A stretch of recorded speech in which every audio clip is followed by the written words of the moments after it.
बिल्कुल देर नहीं करते हैं और शुरुआत करते हैं प्रश्नों के साथ, है ना। बिल्कुल जॉन सिंह इतना परेशान ना हुआ करिए, सर मैं भी क्लास करनी है, बिल्कुल क्लास करिए, परेशान होइएगा। सबकी समस्या है और उनकी समस्याओं का समाधान के बाद ही हम लोग आगे बढ़ते हैं। तो चलिए जल्दी से जल्दी जुड़ जाइए, वीडियो को शेयर कर दीजिए, ज्यादा से ज्यादा लोग जुड़ जाएं और चलते हैं अपने पहले प्रश्न की ओर। पहले प्रश्न की ओर आते हैं। तो आपकी स्क्रीन पर पहला प्रश्न खुल चुका है। आपकी स्क्रीन पर पहला प्रश्न जो है वो आ चुका है, आया है। आपकी स्क्रीन पर पहला प्रश्न आ चुका है कि संख्यावाचक विशेषण कितने प्रकार के हैं। ऑप्शन ए 4, बी 3, 2, 5। 4 3 2 5 बताइएगा। 4 3 2 5 संख्यावाचक विशेषण कितने प्रकार के हैं। 4 3 2 5। प्रश्न को ध्यान से समझिएगा। कह रहा है सर संख्यावाचक, नो सिग्नल बिल्कुल नहीं, 1 मिनट में वापस आ रहे हैं, जाइएगा कहीं नहीं।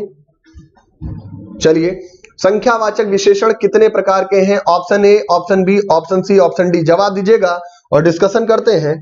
जवाब दीजिएगा सर संख्यावाचक विशेषण कितने प्रकार के हैं। A B C D. Sir YouTube पर नहीं चलेंगी क्या ऑल क्लासेस? जल्दी से जवाब दीजिएगा, मैंने सब कुछ बता दिया है।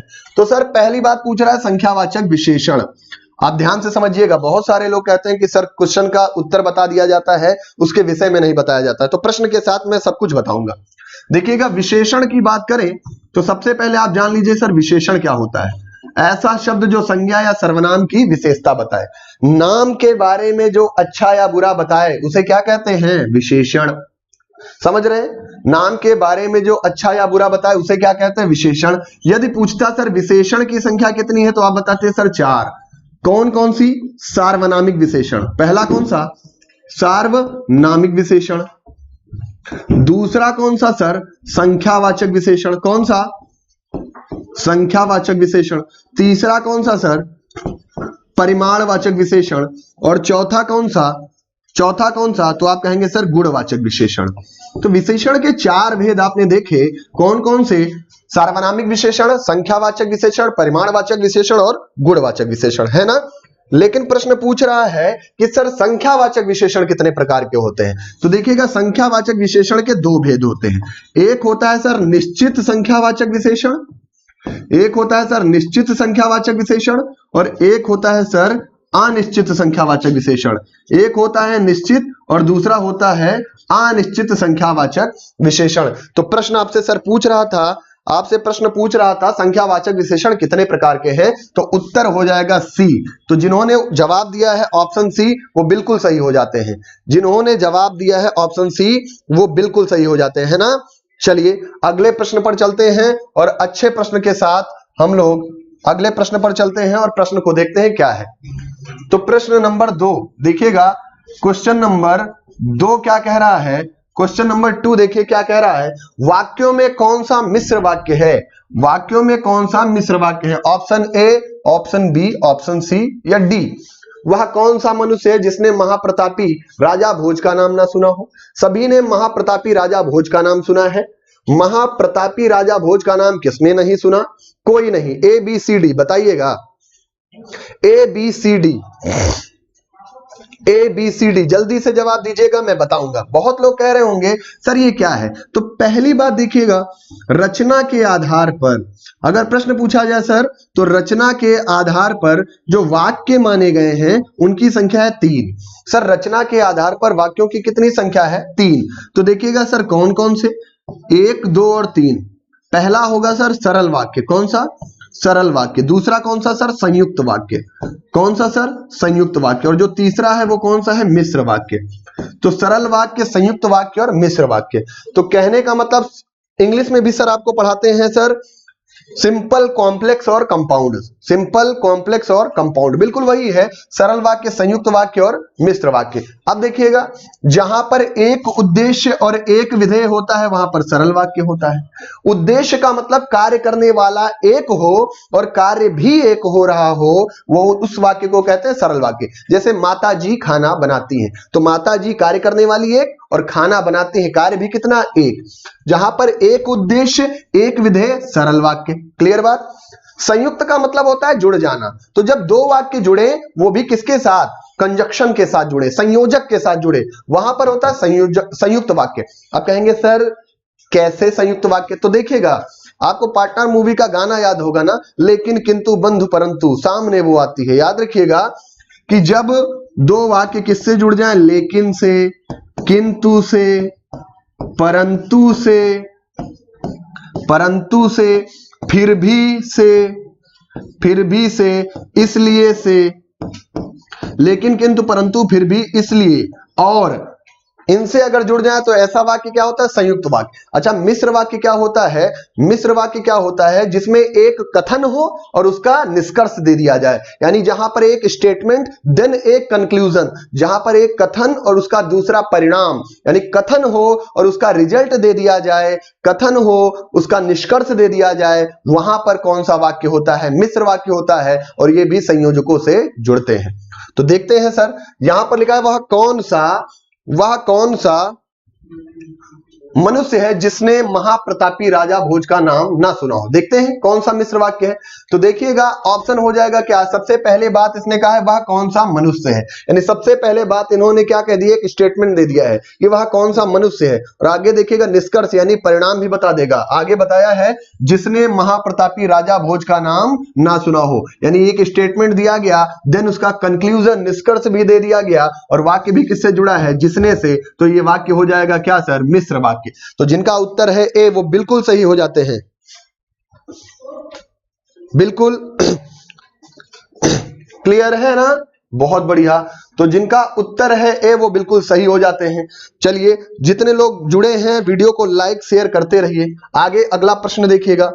अगला प्रश्न आ गया है आपकी स्क्रीन पर। सर अगला प्रश्न आपकी स्क्रीन पर आ गया है कि निषिद्ध का संधि विच्छेद है। तो जितने लोग जुड़े हैं वीडियो को लाइक और शेयर करते रहिए जरूर, प्रश्न अच्छे हैं। निषिद्ध का संधि विच्छेद है, मैंने बताया है, जल्दी से बताइएगा निषिद्ध का संधि विच्छेद क्या है। ए बी सी डी जवाब आना चाहिए। मोहित वर्मा बी, जतिन सोनी बी, अंशु, रागिनी सिंह, रिया पाल, सीमा बी, सबका उत्तर आ रहा है, बी सबका उत्तर आ रहा है। तो उत्तर बी होगा क्या, चलिए देखते हैं उत्तर बी होगा क्या। सर प्रश्न पूछ रहा, ध्यान से देखिएगा, थोड़ा सा ध्यान से तब उत्तर दीजिएगा। पूछ रहा निषिद्ध का संधि विच्छेद क्या होगा। चलिए, तो जिनका ऑप्शन है सर बी, थोड़ा चेक करते हैं बी ऑप्शन कैसे सही है। तो जिनका ऑप्शन है बी, तो यहां पर हो जाएगा उत्तर क्या, बी, यानी निह धन क्या, सिद्ध, निह धन क्या, सिद्ध, बराबर क्या हो जाएगा, निषिद्ध। अब कहेंगे यानी विसर्ग के पहले क्या है, आ ई है, और किससे मिला है, किससे मिला है, सा से मिला है, तो सा का परिवर्तन किसमें हो गया, शा में। तो जिनका ऑप्शन है उत्तर बी, वो बिल्कुल सही हो जाते हैं, है ना, वो बिल्कुल सही हो जाते हैं। तो जिनका उत्तर है बी, वो बिल्कुल सही है, जिनका उत्तर है बी, वो बिल्कुल सही है। सोनम वर्मा बिल्कुल आपका भी नाम लिया, मजूमदार आपका भी। चलिए अगले प्रश्न पर चलते हैं, अगले प्रश्न पर चलते हैं। कह रहा है निम्नलिखित में से देशज शब्द सुनिए, निम्नलिखित में से देशज शब्द चुनिए, ए बी सी डी, बताइएगा। करम, गड़बड़, परिवार, किसान। तो सबसे पहले देखिए सर देशज शब्द होता क्या है। आप सोच रहे होंगे सर देशज शब्द होता क्या है। तो देखिएगा सर, उत्पत्ति के आधार पर जो माने गए हैं, ये उत्पत्ति के आधार पर भेद माने गए हैं। तो उत्पत्ति के आधार में ही हम लोग सर पढ़ते हैं तद्भव शब्द, उत्पत्ति के आधार पर पढ़ते हैं तद्भव, उत्पत्ति के ही आधार पर सर हम लोग पढ़ते हैं तत्सम, उत्पत्ति के आधार पर सर पढ़ते हैं देशज, और उत्पत्ति के आधार पर सर पढ़ते हैं हम लोग विदेशज। तो देशज, विदेशज, तद्भव, तत्सम, यानी चार चीजें पढ़ते हैं। और कहीं कहीं पर आप इसी में के अंतर्गत पढ़ते हैं सर संकर, पढ़ते हैं ऐसे शब्द जिनकी उत्पत्ति संस्कृत भाषा में हुई हो, तत्सम शब्द, और जो संस्कृत भाषा के शब्द हो उनके बिगड़े रूप होते हैं, वो होते हैं तद्भव। देशज क्या होते हैं, ऐसे शब्द जिनकी उत्पत्ति अपने देश की सीमा में हुई हो और उनका प्रयोग अपने देश में ही होता हो, क्या कहलाते हैं, देशज। ऐसे शब्द विदेशज क्या होते हैं, देखिएगा, ऐसे शब्द जिनकी उत्पत्ति अपने देश की सीमा के बाहर हुई हो अपने देश की सीमा के बाहर हुई हो तथा प्रयोग में अपने देश में लाए जाए क्या कहलाते हैं? विदेशज।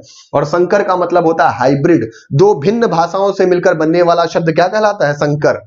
समझ रहे हैं? जैसे रेल और गाड़ी, रेल अंग्रेजी और गाड़ी हिंदी, संकर शब्द। तो उत्तर होगा कौन सा? उत्तर हो जाएगा सर कौन सा? गड़बड़। तो गड़बड़ शब्द देशज शब्द है, इसकी उत्पत्ति अपने देश की सीमा में हुई है और ये बोला भी कहा जाता है? अपने देश में। तो जिनका उत्तर बी है वो बिल्कुल सही है। चलिए आगे बात करते हैं अगले प्रश्न पर, और अगला प्रश्न आपकी स्क्रीन पर रहा। प्रश्न पूछ रहा है सर कि उत्तम पुरुष सर्वनाम के किस भेद का एक प्रकार है? उत्तम पुरुष सर्वनाम के किस भेद का एक प्रकार है? उत्तम पुरुष, इतना प्रश्न है। ये कह रहा है एक उत्तम पुरुष है तो सर्वनाम के किसी ना किसी एक भेद का प्रकार होता है। निजवाचक का है, पुरुषवाचक का है, संबंधवाचक का है या निश्चयवाचक का है? बताइएगा बताइएगा। ए बी सी डी, निजवाचक, पुरुषवाचक, संबंधवाचक या निश्चयवाचक? ए बी सी या डी? जल्दी से जवाब दीजिएगा। अच्छे प्रश्नों के साथ हम लोग हैं, जाइएगा बिल्कुल नहीं। अच्छे प्रश्न आपको, बहुत लोगों का जवाब आ रहा है बी। तो देखिएगा पुरुषवाचक सर्वनाम के आपको तीन भेद बताए गए हैं ना, उत्तम पुरुष, मध्यम पुरुष और अन्य पुरुष, जिसको कहते हैं प्रथम पुरुष, मध्यम पुरुष और अन्य पुरुष। यानी जब, ध्यान दीजिएगा, ऐसे शब्द होंगे जिनका प्रयोग वक्ता के लिए यानी स्पीकर के लिए किया जाए, बोलने वाला शब्दों का प्रयोग अपने लिए करे, वो कहलाता है प्रथम पुरुषवाचक सर्वनाम। ऐसे शब्द जैसे मुझे कुछ बोलना है तो मैं शुरुआत करूंगा तो करूंगा मैं या हम से, तो मैं या हम क्या होगा? प्रथम पुरुषवाचक सर्वनाम। ऐसे शब्द जिनका प्रयोग श्रोता यानी लिसनर के लिए हो, सुनने वाले के लिए हो, वहां पर मध्यम पुरुषवाचक सर्वनाम, जैसे तुम और आप, तो प्रथम, मध्यम और अन्य, अन्य में ये, वे, यह, वह सब कुछ तीसरे के लिए हो। तो पूछ रहा है तो उत्तम पुरुष यानी पुरुषवाचक के तीन भेद होते हैं, तो जिनका उत्तर है बी वो बिल्कुल सही हो जाते हैं। चलिए आगे चलते हैं प्रश्न पर, जवाब दीजिएगा। बहुत बढ़िया प्रश्न आपकी स्क्रीन पर आ गया है, बताइएगा। गलत वाक्य का चयन करिए। पूछ रहा दूध में क्या पड़ गया है? गीता सबसे श्रेष्ठतम ग्रंथ है, वहां पहुंचने की व्यवस्था करें, मंत्रों का सही उच्चारण करो। बताइएगा। A B C D, A B C D. Khushboo Jaiswal, चलिए आपका भी नाम ले लिया। सोनम वर्मा, वंदना सिंह, सर आपकी रिस्पेक्ट करते हैं, बहुत बहुत धन्यवाद। स्नेहा वर्मा बी, आराधना मिश्रा बी, बहुत बहुत धन्यवाद। चलिए उत्तर दीजिएगा, ज्यादा बात नहीं करते, उत्तर देते हैं। गलत वाक्य क्या चयन करिए? कह रहा है कि चार में से कोई गलत है, तो सबका जवाब आ रहा है डी। अच्छा आप सोच रहे होंगे मंत्रों, नहीं, मंत्र का होगा। बहुत लोगों ने बी जवाब दिया है, लक्ष्मी ने दिया है, अंबालिका ने दिया है, वंदना ने, तानवी ने, रूही ने, सविता ने, शालिनी ने। देखते हैं क्या होगा फिर। सर देखिएगा, दूध में क्या पड़ गया है? गीता सबसे श्रेष्ठतम। ये क्या लिखा है सर? श्रेष्ठतम। इसका मतलब होता है सर, देखिएगा, आपको विशेषण की तीन अवस्थाएं बताई गई होंगी। बताई गई है तीन अवस्थाएं। एक बताई गई है सर मूलावस्था। क्या बताई गई है? मूलावस्था। सर एक बताई गई है उत्तरावस्था। क्या बताई गई है? उत्तरावस्था। और एक बताई गई है सर उत्तमावस्था, यानी मूलावस्था, उत्तरावस्था और उत्तमावस्था। जैसे मैंने शब्द को लिखा है सर उच्च, उच्च लिखा है तो ये मूल अवस्था है, और जैसे ही मैंने शब्द में लिख दिया सर उच्चतर, क्या लिख दिया है? उच्चतर, तो सर ये उत्तरावस्था है। लेकिन मैंने लिख दिया है सर उच्चतम, कहते हैं ना उच्चतम न्यायालय, तो ये हो गया सर उत्तमावस्था। यानी उच्च, उच्चतर, उच्चतम, मूलावस्था, उत्तरावस्था और उत्तमावस्था। तो यहां पर जब हम उत्तमावस्था लगा चुके हैं तो यहां पर श्रेष्ठ के साथ सबसे क्यों लगाएंगे सर? गीता श्रेष्ठतम ग्रंथ है, सबसे लगाने की क्या आवश्यकता पड़ी? तो जिन्होंने बी जवाब दिया है वो बिल्कुल सही हो जाते हैं। तो जिनका जवाब बी है वो बिल्कुल सही हो जाते हैं। मैं एक एक चीज को यहां पर बता रहा हूं क्यों गलत है, क्यों, है ना। अगले प्रश्न का उत्तर दीजिएगा। बहुत बढ़िया प्रश्न आपकी स्क्रीन पर है, क्वेश्चन नंबर 7 की प्रश्न पूछ रहा है। जॉन सिंह, बिल्कुल आपका भी भैया नाम लिया। जतिन सोनी आपका भी लिया। Miss Verma, English by DK sir. Pulkit sir is the best teacher of Hindi that have ever lived, no error. चलिए, निम्नलिखित में से किस वाक्य में परिणामवाचक, डीके सर भी जुड़े हैं, बहुत बहुत धन्यवाद डीके सर, आप भी आए हैं, प्रश्न भी डाला है। चलिए बहुत बढ़िया। निम्नलिखित में से किस वाक्य में परिणामवाचक क्रिया विशेषण है? इस बार बारिश में बहुत ओले पड़े, या लड़की सुंदर है, मैदान हरा भरा है, तुम अच्छे खिलाड़ी हो। देखिएगा ये लिखा है परिणामवाचक क्रिया विशेषण। तो मैं आपको एक चीज बता देता हूं, ऐसे विशेषण ऐसे विशेषता सूचक शब्द जो क्रिया की विशेषता बताते हैं वो क्रिया विशेषण कहलाते हैं। पहली बात, इसके भेद होते हैं सर चार। कितने होते हैं? चार। कौन कौन से होते हैं? तो उसी का एक भेद है परिणामवाचक, इसी का एक भेद होता है सर रीतिवाचक, इसी का एक भेद होता है कालवाचक, और इसी का एक भेद होता है स्थानवाचक। कालवाचक, स्थानवाचक, परिणामवाचक, परिणामवाचक, परिणाम लिखा है सर, परिणाम होता है परिणाम रिजल्ट, और यहां पर होगा सर परिमाण, सुधार लेते हैं इसीलिए। अब बताइएगा सर, परिणाम नहीं होता, परिणाम का मतलब रिजल्ट और परिमाण का मतलब क्वांटिटी। तो कह रहा है चार भेद होते हैं, मैं फिर लिखे दे रहा हूं। परिमाण वाचक क्रिया विशेषण, एक होता है रीतिवाचक क्रिया विशेषण, एक होता है कालवाचक क्रिया विशेषण, और एक होता है स्थानवाचक क्रिया विशेषण। अब बताइएगा, जब स्थान के सापेक्ष क्रिया की विशेषता बताई जाए स्थानवाचक, जब समय के सापेक्ष क्रिया की विशेषता बताई जाए कालवाचक, जब उसकी परंपरा रीति का बोध कराया जाए तो रीतिवाचक, और माप तौल परिमाण की बात बताई जाए क्रिया की विशेषता तब परिमाण। बताइएगा ए बी सी डी, उत्तर कौन सा? ए सही होगा। इस बार बारिश में बहुत ओले पड़े, तो देखिएगा यहां पर क्या है? ओले पड़े, और क्या बताया गया? बहुत, यानी उसकी क्या बताया गया? बहुत, यानी जहां पर अल्प, थोड़ा, बहुत, कम, ज्यादा, पर्याप्त, इन शब्दों का प्रयोग हो जाए, सीधा सीधा बता दीजिएगा सर क्या होगा? परिमाणवाचक क्रिया विशेषण। तो जिनका उत्तर है सर ए, वो बिल्कुल सही हो जाते हैं, है ना? बिल्कुल सही हो जाते हैं। चलिए आगे प्रश्न पर बात करते हैं। अगला प्रश्न आपकी स्क्रीन पर आ गया है। अगला प्रश्न है क्वेश्चन नंबर 8। क्वेश्चन नंबर 8 प्रश्न पूछ रहा है, इनमें से कौन सा शब्द संज्ञा से बना हुआ विशेषण नहीं है? ध्यान दीजिएगा, संज्ञा से बना हुआ विशेषण नहीं है। कोई चारों में से एक शब्द है जो संज्ञा से बना हुआ विशेषण नहीं है, यानी विशेषण होगा लेकिन संज्ञा से बना हुआ विशेषण नहीं है। तो देखिएगा, तबस्सुम उस्मानी ए, तुक्का ना लगाइए, बताइएगा, मैं बताऊंगा ए बी सी डी कौन सा है जो संज्ञा से बना हुआ विशेषण नहीं है। ए बी सी डी, हाँ कौन सा? सी, बिल्कुल नहीं। फिर से देख लीजिएगा, सी। चलिए देखते हैं सर, इसका जो उत्तर होगा वो हो जाएगा सर प्राथमिक। क्या हो जाएगा? प्राथमिक। अच्छा, प्राथमिक यहां पर है क्या? प्राथमिक है गुणवाचक विशेषण। क्या है? गुणवाचक विशेषण। तो यहां पर एक शब्द, यहां पर इसका जो मूल शब्द है वो जानते हैं सर क्या है? प्रथम। मूल शब्द इसमें क्या लगा है? प्रथम, है ना?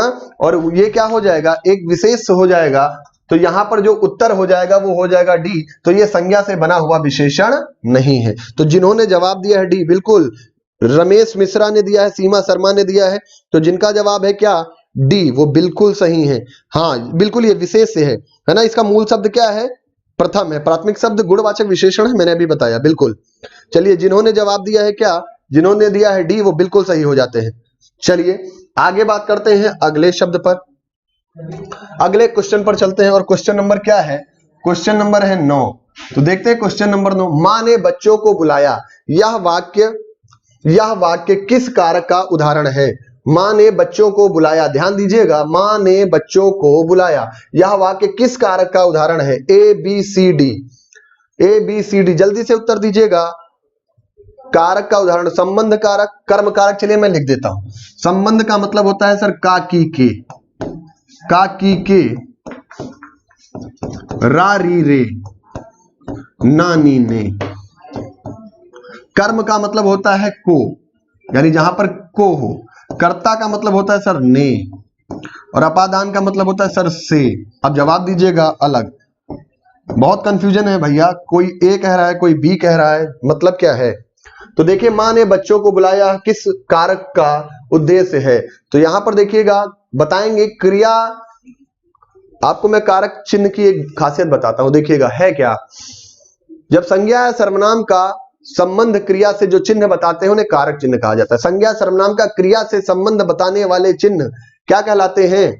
कारक चिन्ह कहलाते हैं। यहां पर एक शब्द क्या लिखा है? बच्चों, और इसका सीधा सीधा संबंध किससे है? बुलाया, और बीच में क्या है सर? को। तो याद रखिएगा, तो यहां पर जो कारक चिन्ह है वो कौन सा है? कर्म। तो जिनका जवाब हो जाता है बिल्कुल बच्चे से संबंध है, बहुत बढ़िया। वर्षा ने जवाब दिया है, बहुत बढ़िया। कर्म कारक है जतिन सोनी, बहुत बढ़िया। गलत हो गया मिस वर्मा, चलिए कोई बात नहीं, अगले प्रश्न का उत्तर दीजिएगा। तो यहां पर क्या हो जाएगा? को। आगे चलते हैं प्रश्न पर। प्रश्न नंबर 10 को देखते हैं। क्वेश्चन नंबर 10 को देखते हैं। कह रहा निम्नलिखित में से व्याकरण की दृष्टि से अशुद्ध वाक्य चुनिए, यानी 4 है, इनमें से कोई ना कोई एक क्या है, अशुद्ध वाक्य। श्रीमद् भागवत की कथा 15 दिन में समाप्त हुई। चलिए, अभी देश में सर्वत्र शांति, सर्वत्र मतलब सभी जगह, बहुत बढ़िया। पृथ्वी का कोई भी देश कंप्यूटर क्रांति के प्रभाव से अछूता नहीं रहा। पृथ्वी का कोई भी देश, यूनान हमारे आर्थिक संकट से घिरा हुआ है। बताइएगा, पृथ्वी का कोई भी देश, ABCD, जल्दी जवाब दीजिएगा। बहुत लोग ए कह रहे हैं, अशुद्धि बताइएगा। अशुद्ध वाक्य को चुनना है, शुद्ध वाक्य नहीं कह रहा है।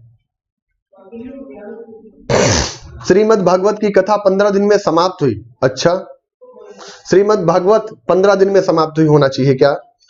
बहुत लोग कह रहे हैं पृथ्वी का कोई भी देश कंप्यूटर क्रांति के प्रभाव से छूता नहीं है। बताइएगा। CCABD, वर्षा मंधान ने डी दिया है, तो देखते हैं। अच्छा, गलती क्या है, क्या बता सकते हैं? 15 दिनों होना चाहिए। अच्छा, 15 दिनों में समाप्त हुई। चलिए, मैं आपको बताता हूं, यहां पर उत्तर जो होगा वो होगा सर डी। यूनान गहरे आर्थिक संकट से घिरा हुआ है, नहीं, आर्थिक संकट लगा है तो आर्थिक संकट में है। भैया, आधार की बात बता रहा है यार। याद रखिएगा, वाक्य शुद्ध अशुद्ध की जब पहचान करते हैं तो वो 5 प्रकार से होती है। लिंग की गलती होती है, या तो वचन की गलती होती है, या तो कारक की गलती होती है, या तो वर्तनी की गलती होती है, या तो सार्थकता की गलती होती है। यानी सार्थकता गलत हो सकता है, लिंग वचन कारक गलत हो सकता है, या तो वर्तनी गलत हो सकती है। तो यहां पर क्या है, कारक की गलती थी, से घिरा हुआ है लिखा है। यूनान गहरे आर्थिक संकट में है, याद रखिएगा, में है, घिरा हुआ नहीं है। तो यानी जिन्होंने उत्तर दिया है डी, वो बिल्कुल बिल्कुल सही है। और पूनम यादव, धन्यवाद। चलिए अगले प्रश्न पर चलते हैं। अगले, मैंने 3 कुर्सी खरीदी। बताइएगा, बिल्कुल वैसा ही प्रश्न है। देखिएगा, कनेक्शन प्रश्नों का बिल्कुल वैसा ही, अभी कुछ बताया है वही होगा। जवाब दीजिएगा ABCD। मैंने 3 कुर्सी खरीदी। जवाब दीजिएगा, इसका जवाब दीजिएगा ABCD। जितने लोग हैं वीडियो को लाइक करते रहिए, शेयर करते रहिए। ABCD, जल्दी से लाइक करिएगा, वीडियो को शेयर करिएगा। ABCD क्या होगा सर? हाँ, डी होगा। चलिए देखेंगे। सी होगा, देखेंगे। डी होगा हर्षिता कश्यप, आराधना मिश्रा डी, पूनम यादव सी, नीरज राठौर सी। बहुत लोगों का जवाब आ रहा है, जल्दी जल्दी जवाब दीजिएगा भाई। 100 के ऊपर हैं आप लोग और जवाब बहुत कम लोग दे रहे हैं। प्रश्न को देखिए नहीं, प्रश्न पर जवाब भी दीजिए, सोचिए कुछ भी। चलिए, कह रहा मैंने 3 कुर्सी खरीदी। वाक्य में अशुद्धि पूछ रहा था सर, तो संज्ञा संबंधी यानी कोई शब्द संज्ञा होगा जो गलत लिखा होगा। लिंग संबंधी यानी पुल्लिंग या स्त्रीलिंग होगा, उसकी गलती हो सकती है। कह रहा वचन संबंधी, शायद उसका प्रयोग एक वचन या बहुवचन में हो, शायद विशेषण संबंधी हो। तो कोई एक गलती है। तो देखिएगा यहां पर सर क्या लिखा है, 3, एक से अधिक है ना, और एक से अधिक है, और यहां पर क्या लिखा है, कुर्सी। सर यहां पर होना चाहिए था 3 कुर्सियां। तो गलती किसकी है सर? वचन की। किसकी है? वचन की। तो जिन्होंने जवाब दिया है वचन संबंधी, वो बिल्कुल सही है। जिनका जवाब क्या है, वचन संबंधी, वो बिल्कुल सही है। चलिए अगले प्रश्न पर चलते हैं। अगला प्रश्न है, किस वाक्य में अच्छा शब्द विशेषण के रूप में प्रयुक्त हुआ है? कह रहा है ऐसा कौन सा वाक्य है जिसमें विशेषण शब्द जो है वो किसके रूप में प्रयुक्त हुआ है? ABCD, विशेषण के रूप में। अच्छा शब्द विशेषण, यानी चारों में अच्छा लिखा है और कहीं वो विशेषण के रूप में है। अब बताइएगा ABCD। तुमने अच्छा किया, जो आ गए। अच्छा, तुम घर जाओ, यह स्थान बहुत अच्छा है वह अभी आ जाए। ABCD।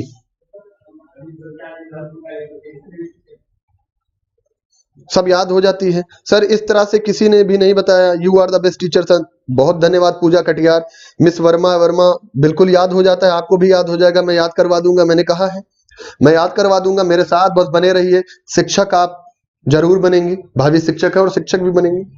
ABCD सभी लोग बनेंगे, जितने लोग हैं सभी लोग बनेंगे। ABCD देखिएगा, जवाब आ रहा है सर सी। देखते हैं सर, तुमने अच्छा किया, जो आ गए। यहां पर लिखा है सर अच्छा, देखेंगे जहां पर है लिखा है अच्छा, तुम घर जाओ, लिखा है वह स्थान बहुत अच्छा है। फिर देखिएगा अच्छा है, वह भी आ जाए। सर विशेषण जानते हैं क्या होता है? विशेषण होता है क्या, जो संज्ञा और सर्वनाम की क्या बताए, विशेषता बताए। देखिएगा ये क्या लिखा है, यह स्थान, स्थान की बात कर रहा है और उसके विषय में क्या बताया जा रहा है, अच्छा। और मैंने बताया था नाम के बारे में अच्छा या बुरा बताया जाए, वही क्या होता है, विशेषण। तो जिनका जवाब है सर सी, तो सही हो जाते हैं। जिन्होंने दिया है सी वो बिल्कुल, उदय सर ने भी सी दिया है।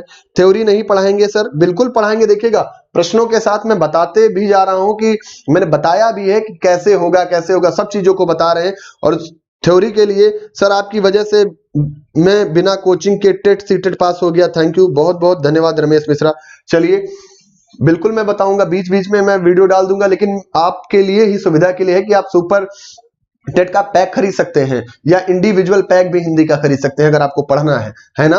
आप जाकर वीडियो के स्टार्टिंग में देखिएगा, मैंने सब कुछ बताया है। चलिए देरी नहीं करते हैं, आगे देखते हैं। क्वेश्चन लिखा यथा रुचि में समास है, बहुत अच्छा प्रश्न पूछ रहा है। यथा रुचि में समास है, यथा रुचि में समास है, ए बी सी डी।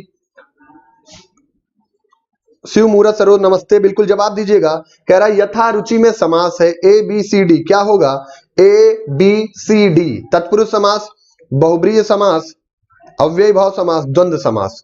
सबका जवाब आना चाहिए। सालू सिंह सी, अंशु, सीमा, वर्षा, लक्ष्मी, स्वाति, अनिलेश, खुशबू, बहुत लोग, जतिन, सिंपी, दुबे, नवीन, इशिता, सोहन, सबका जवाब आ रहा। देखते हैं सर, एक शब्द लिखा है यथा और एक शब्द लिखा है रुचि।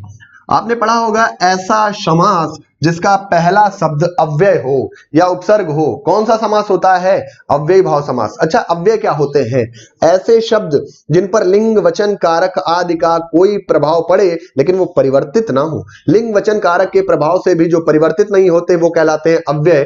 और यहां पर शब्द लिखा है यथा, यानी रुचि के अनुरूप अनुसार, तो हो जाएगा क्या, अव्ययी भाव समास। तो जिनका उत्तर है सर अव्ययी भाव समास वो बिल्कुल सही हो जाते हैं, बिल्कुल सही। जिन्होंने सी दिया है जूही पाठक, गुंजन सिंह, अजहरुद्दीन गाजी, अतीक अहमद, सबका सही है। आगे चलते हैं। लिखा है करपट का तद्भव क्या है, देखते हैं करपट का तद्भव रूप कौन सा है। कपट, कारपोट, कपूर, कपड़ा।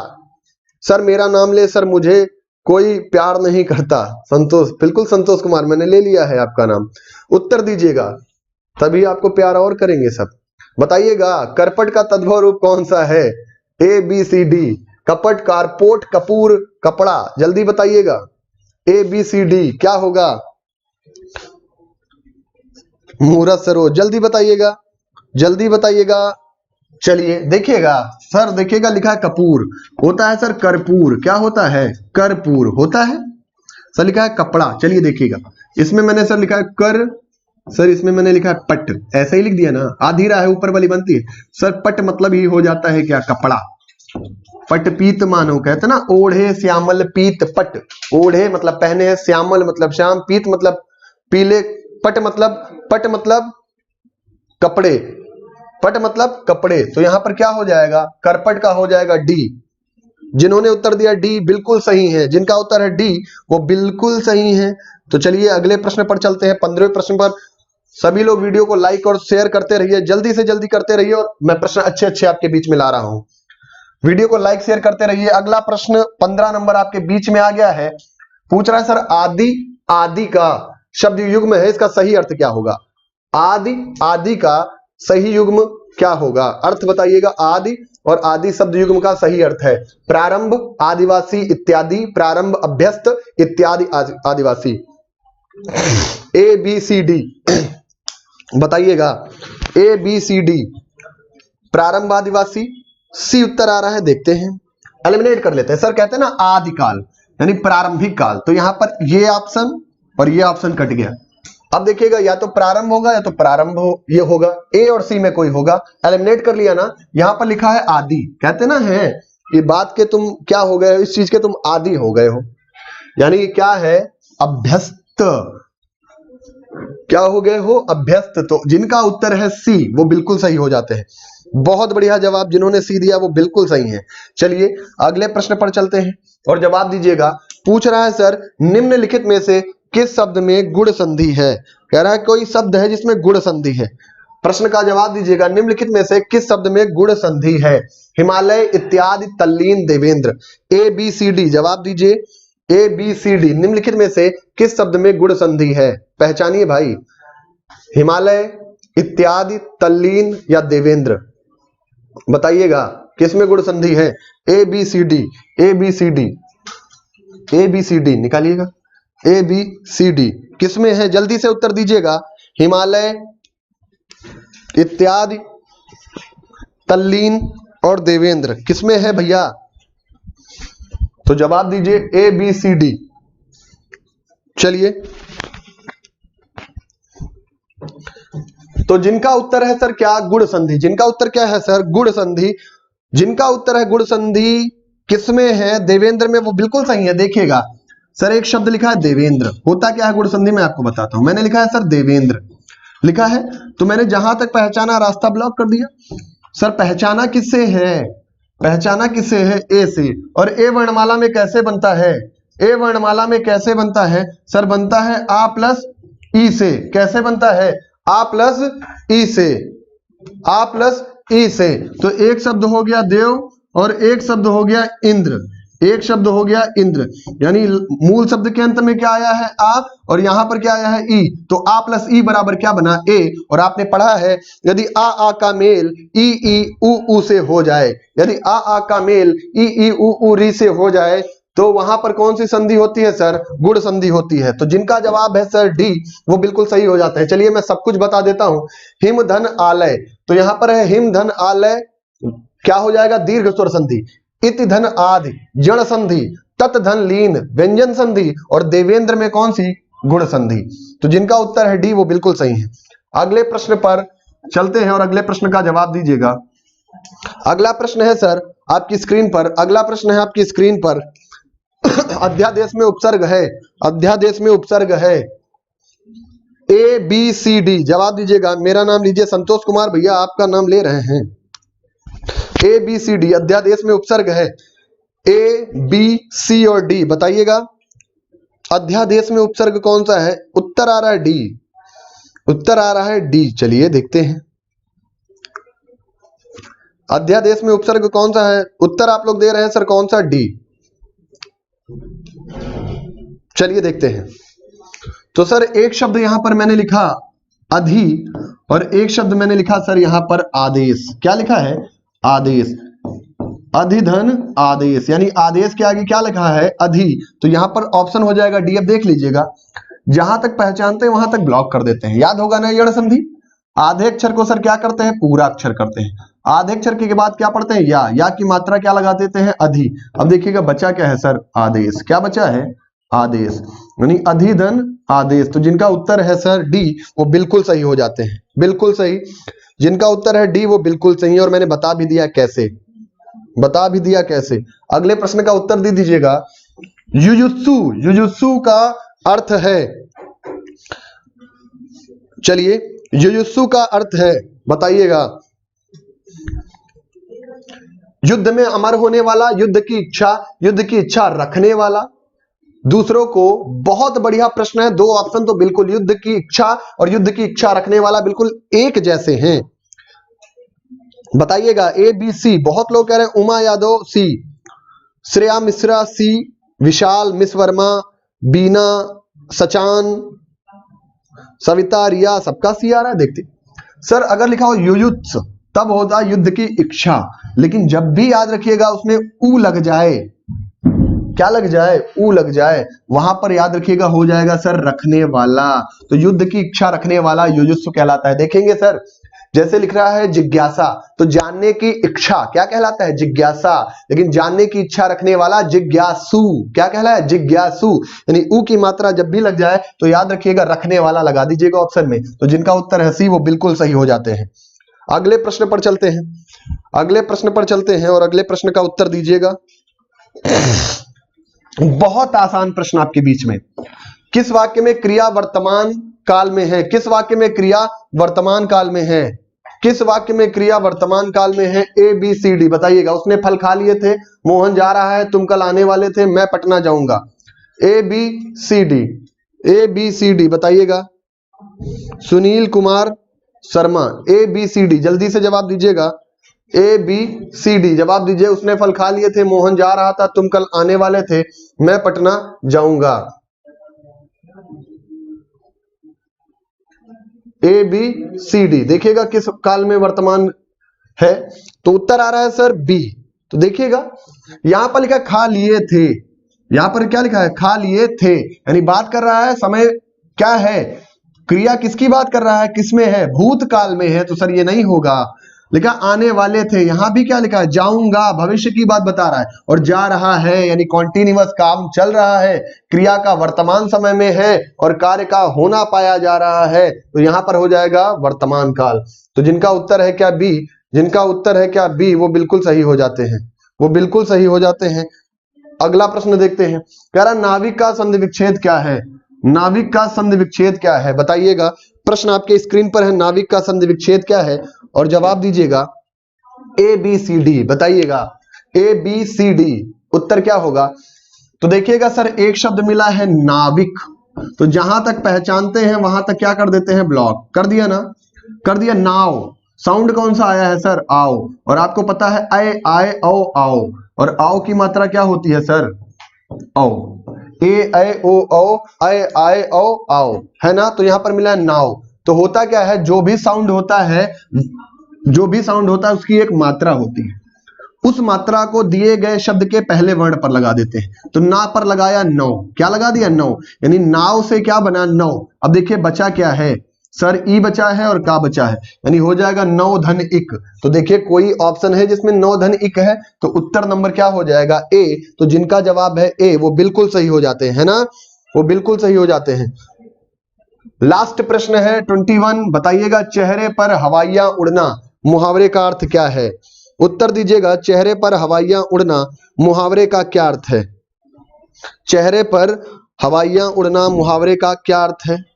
तो चेहरे पर हवाइयां उड़ना का मतलब आ रहा है सर बी, कुरूप होना, नहीं सर। चेहरे पर हवाइयां उड़ना का मतलब होता है जैसे कोई काम हमने किया और हमने कुछ ऐसा काम कर दिया है जिससे हम डर रहे हैं, और किसी के सामने हम पहुंचे ना तो हम क्या कर रहे हैं, घबराने लगे। तो यानी क्या है, डर से घबराना, यानी ऐसा काम किया है जो हमें नहीं करना चाहिए था और सामने वाले को पता चल गया, उसके सामने हम गए तो हम डर से क्या करने लगे, घबराने लगे। तो कहते हैं ना चेहरे पर देखिए हवाइयां उड़ने लगी। तो जिनका उत्तर क्या है, ए, वो बिल्कुल क्या हो जाते हैं, सही हो जाते हैं। तो आज की इस वीडियो में हमने आपके साथ 21 शानदार प्रश्नों का अध्ययन किया और उन प्रश्नों को कैसे किया जाए आपको ये भी बताया। तो अगर आपको ये वीडियो अच्छी लगी हो तो इसको लाइक करिएगा, शेयर करिएगा, है ना। तो आज के लिए बहुत बहुत धन्यवाद, सभी को शुभ रात्रि।